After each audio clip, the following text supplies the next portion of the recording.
So our third topic for the day is getting connected with the pipeline. And the first thing is yeah, we're going to go through all of this. So there's the Qt module overview. But take a look at this. What's the pipeline? First of all, look at the character here. See this character? Okay, this is located above, like it says right here, located above your enter key. And the reason I say it like that is because a lot of folks don't even know where this character is. Let me give you an example. So, get service pipe. What's going to happen is get service is going to go out and get a collection of service objects. They're technically called service controllers, and you're going to see what all that is later. But it's going to grab all of those services, and then it's going to send them.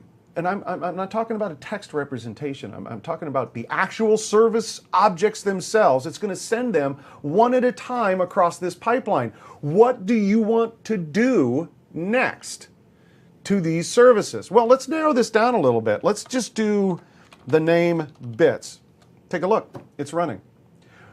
Take a guess what I could do if I wanted to stop this service. You probably could guess that there's a commandlet called stop service, and you would be correct. There's one called stop service, and you can specify a name. But here's the interesting thing.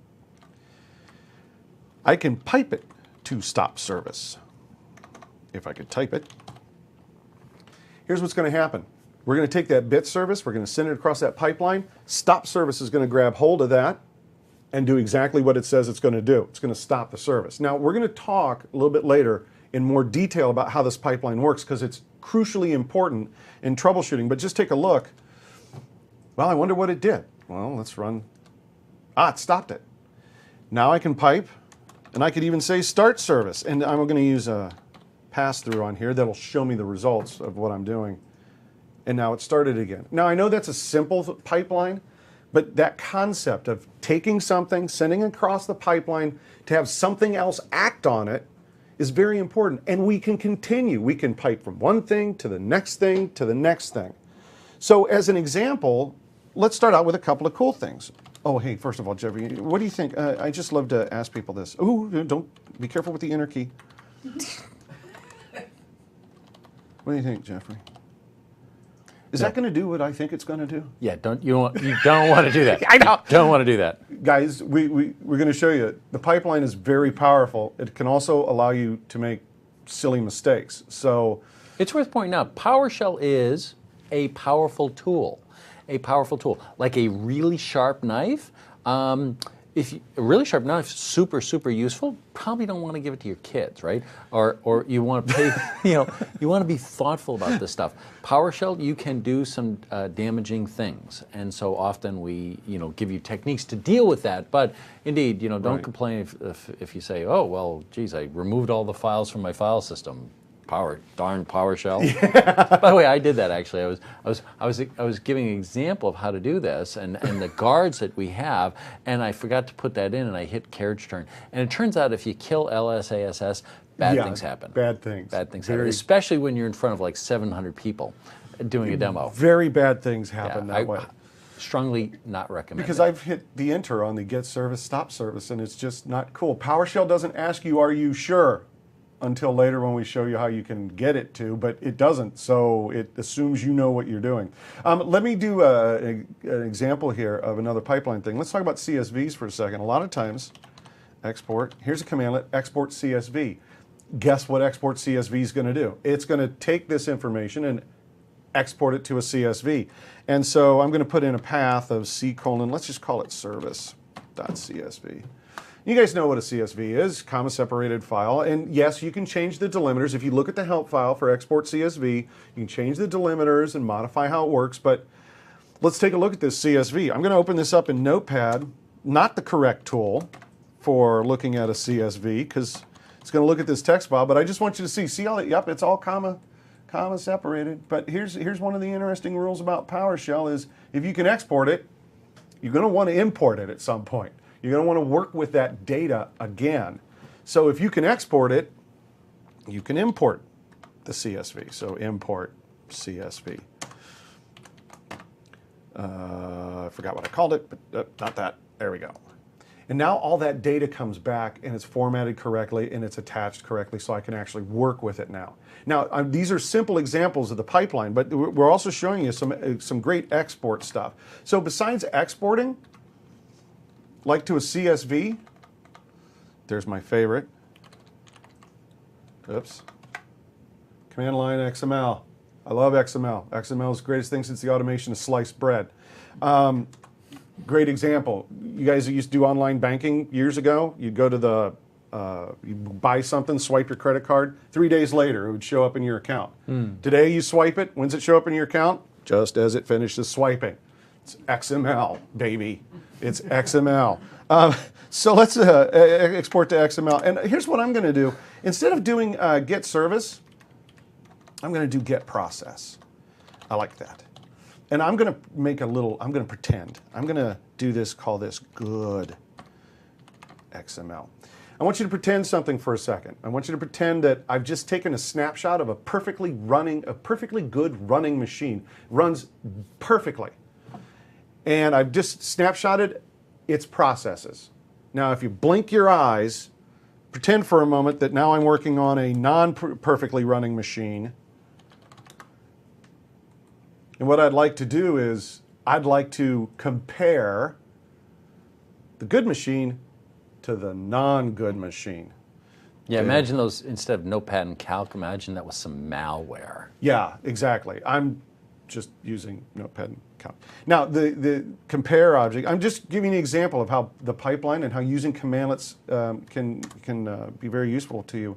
So I've got a reference object. Now I want you to notice I'm going to use parentheses. We're going to talk more about parentheticals, but this means do this first. And what I need to do is I need to import the good XML file that represents the good machine.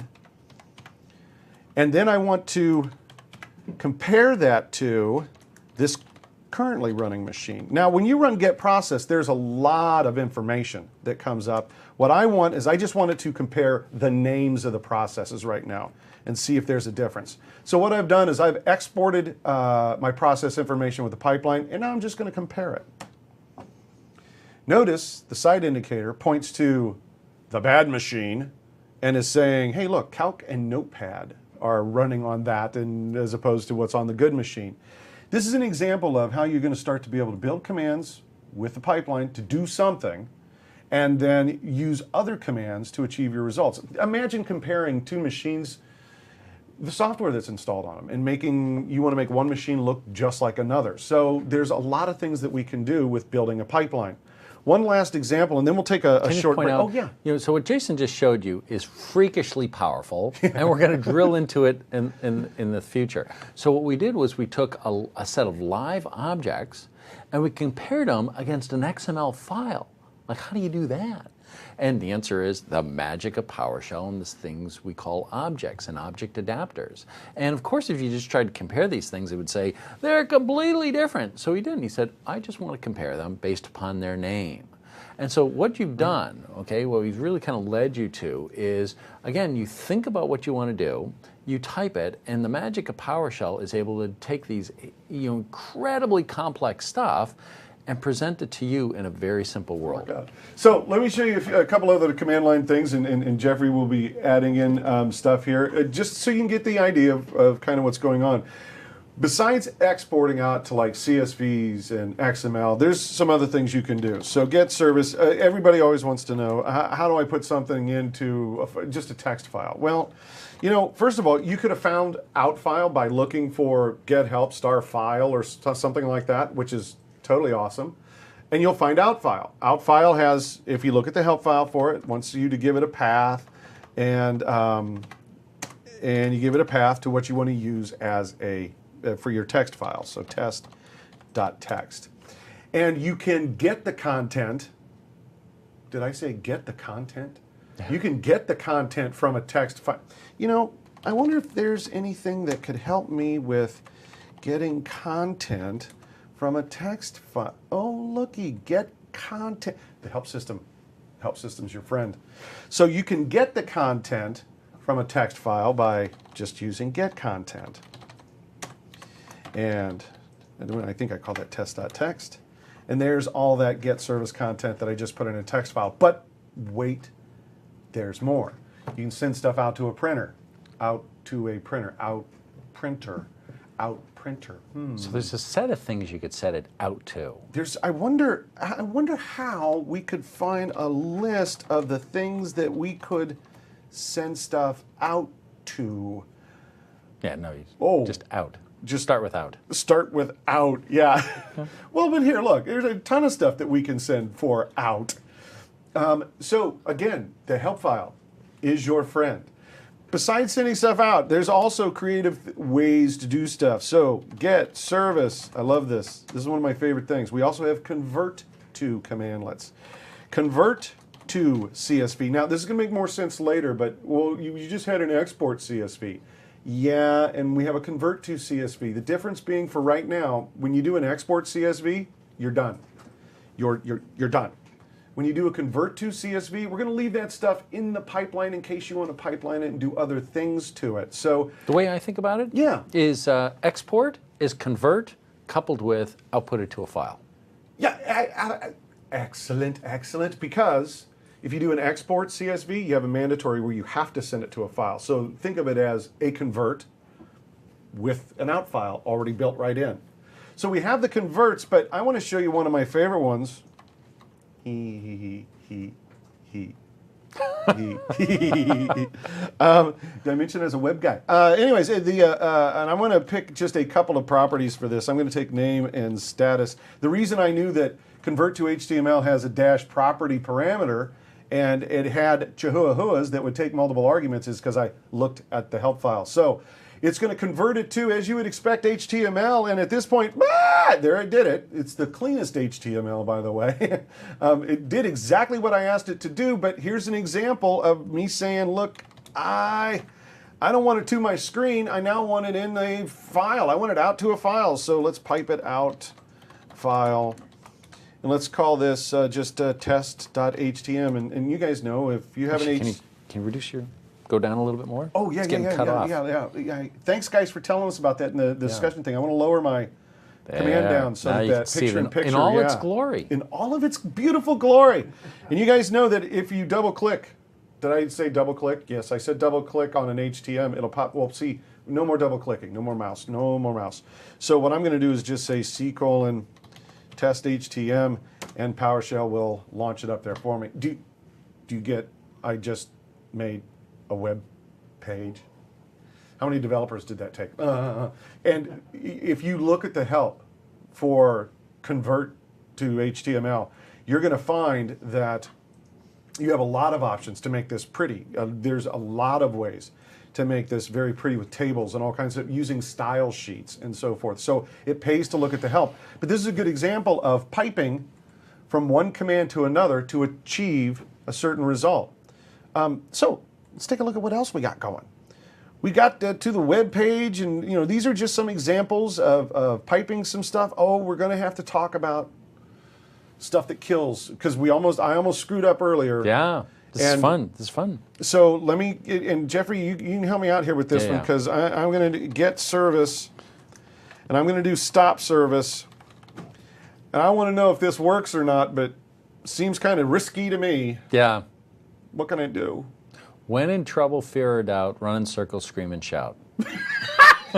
So, no. That's what they used to teach. Okay. That's what they used to teach kids at Boy Scouts when you go on a trip.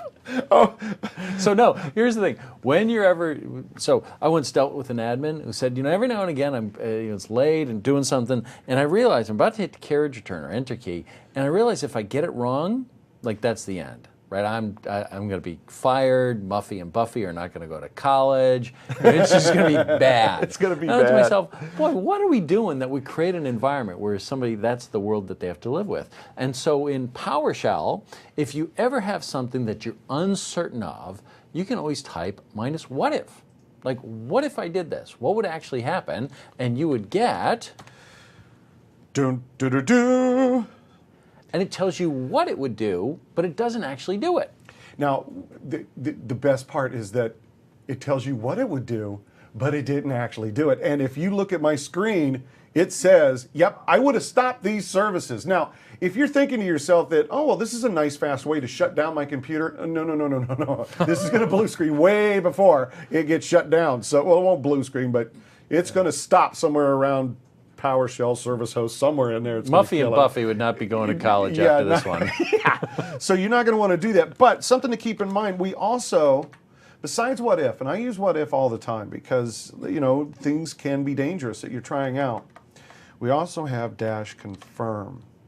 And dash confirm is a what if with, do you actually want to do this? Now, I'm obviously not going to say yes to anything and certainly not yes to all. So let's just, I'm going to put my finger on the L right now so that nothing happens. But I want you to notice it is showing you both what it will do and then asking you, do you want me to do this? So people ask all the time, PowerShell doesn't ask me, are you sure? Yeah, because PowerShell's not for sissies. But sometimes you need that capability. So I'm going to hit L. And please don't actually do anything. Yeah, that'd be good. Hey, can I show them something? Yeah. Okay, so remember, so at some level, this isn't that interesting, right? Get service, pipe to stop service, right? Minus what if. I mean, okay, but who is going to do that, right? You're just not going to do that, right? But remember what I said earlier, right, about this like programming with hand grenades thing.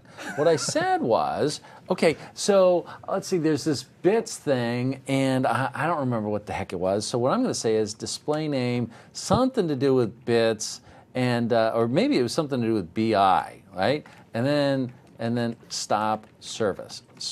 Now, did I get that one right? Now, this is the more realistic thing. Did I get that one right? Because maybe BI star maps to BIP service, and maybe it doesn't. So what you do here is you say, what if?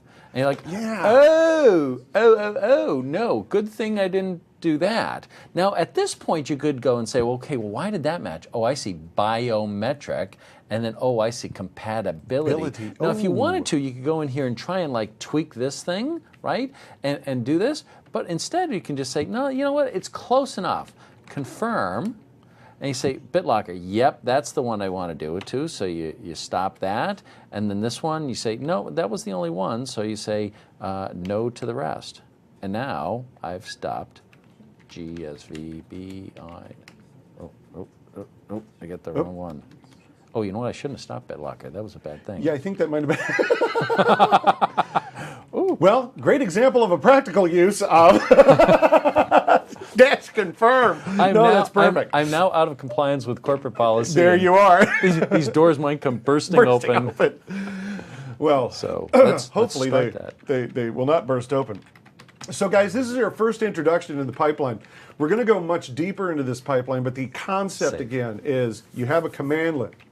You're going to pipe the results of that commandlet to the next one. So do this, then do this, then do this, then do this, until your needs are done. And what you're going to notice is as we go through this and you get more and more commandlets, you're going to see that the way you're thinking about solving the problem is the way that you'll actually be building the commands in the pipeline. Now, you don't have to do everything as a one-liner, and one-liners are great, and we're going to do a lot of them in here.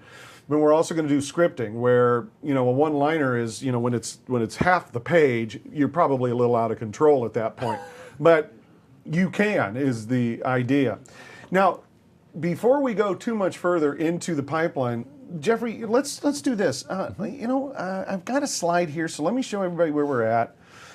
So, guys, again, make sure you're asking questions, all that kind of stuff. And for all the people out in the support, the MVPs and everybody who's contributing, thank you so much for helping us out and answering all of these questions that are out there. Let's go into extending the shell a little bit. And this is a fascinating conversation for me because I can't remember the exact number, but I think when PowerShell 1.0 came out, I think there was like 192 commandlets. That's all we could do was like 190 things. Yeah. Then PowerShell v2 came out and there was 236. Well, there's only 236 things that we could do. But we need to do more than that. I mean, we need something that's extensible so that we can do. So how do we get more than just the core PowerShell commandlets? Who's responsible for all of that kind of stuff? It takes a village, my friend. It takes a village. It's a village. Yeah, Light so on a hill. that's exactly the point. So the PowerShell team's responsible for the core PowerShell environment, the language, etc. And then you have plugins, right? Or snap-ins, or we now call them modules. Yeah. And this is where, like our trust me, you don't want me writing the link commandlets, right? That doesn't end well. And so what we do is we create an environment where it's very easy for the individual feature teams to write their stuff and ship their stuff. And that's why when you say, oh, well, I want to do some stuff with PowerShell, where are the link commandlets? What? Do you have link installed? Because if you don't have link installed, you're not going to get the link commandlets. So the idea is that the commandlets ship with the thing that needs to be managed. Okay, so we do this through modules. And Well, so- originally they were snap-ins. Okay, Right. so snap-ins, and if you've got PowerShell version 1 or PowerShell version 2, you have these thing called snap-ins. Turns out there were a number of limitations with snap-ins. The biggest, you had to be administrator to get them installed, and there's something else. Well- You couldn't X-copy deploy them. Yeah. And modules is basically kind of conceptually modeled after the module or packaged modules of Perl and Python and Ruby, but actually it's much richer than those, But the idea is you'd be able to package up your stuff and then X-copy deploy it, and then you import your modules. So let's take a look. First of all, on what Jeffrey is saying is, and I think this is, all of you guys have run the MMC before. And you know the MMC. You can file, add, remove, snap in, and you get a list of stuff here that you can add in. I want you to notice on mine, I happen to have some of the Active Directory snap-ins. You guys know that in order to get those, I had to install something. And in this case, I had to install the remote server administration tools to get the Active Directory ones. Well, it's the same concept when you're working with PowerShell. Do you have the product installed? Well, I have the remote server administration tools installed, and so I'm going to get those modules.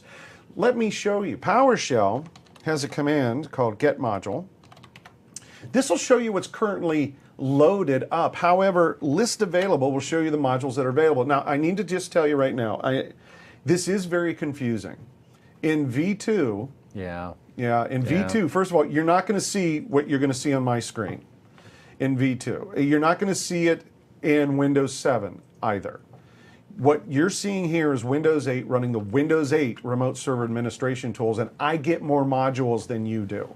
Because he's cool. Well, not because I'm cool, because I've upgraded. I know your corporate standard, you may not be doing it yet, but your admin box needs to be running V3, and as you're going to want, it needs to be running Windows 8. Okay? So, but at any rate, let me just show you. God, I'm not the guy that works for Microsoft, and I'm the one over here. So you can see I get this giant list of modules, and notice one of the modules at the very top here is called Active Directory. The reason I have that module is because I installed the remote server administration tools. Here's what that module contains. Commandlets. Commandlets that let me manage Active Directory.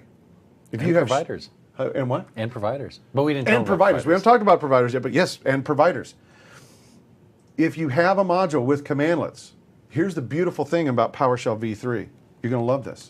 When you use get help knows how to look through those modules, even if they're not loaded. So get help. I want you to show me, do I have any Active Directory commandlets? I want you to notice that, yes, there's a lot of things with AD in it, and I could have refined the search better, but that's kind of my point, is I want you to see that there's a whole bunch of AD commandlets here. You'll recognize AD computer as, this will give me Active Directory computers. Get help knows how to look into these modules, find these commandlets to show them, so you still have complete discoverability, and when you want help on the command that you found, get help, get AD computer, it'll give you the help for it. When you try to use the commandlet, this is one of the biggest features for me personally in V3 is when you try to use the commandlet, and I think I may have used this one earlier, so you may not see it flash on my screen, but take a look.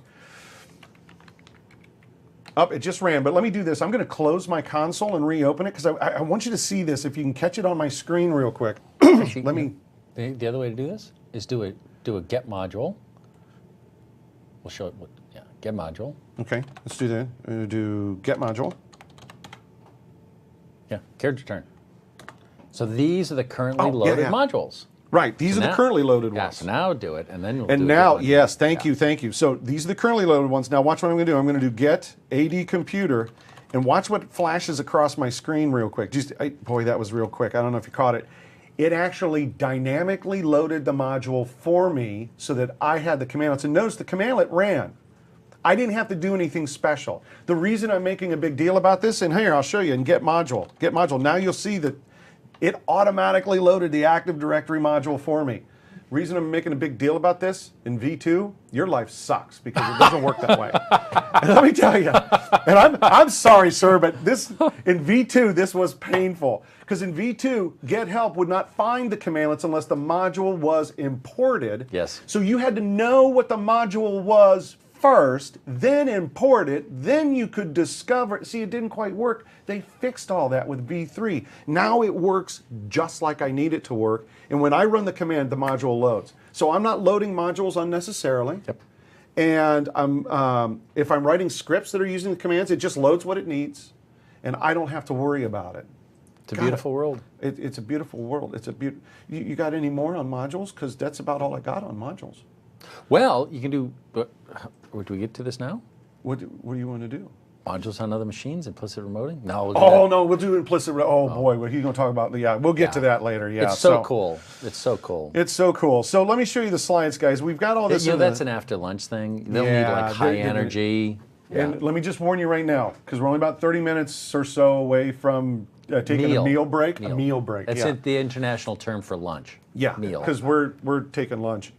Is that don't eat a lot because you don't want to fall asleep. Yeah. After lunch. Have some coffee. Have some coffee. So we've got everything in the slides, and PowerShell 3 dynamically loads the modules for you, and you can discover all of your commands. Thank God for V3 makes this much easier, and so you can work with your commands, and off you go.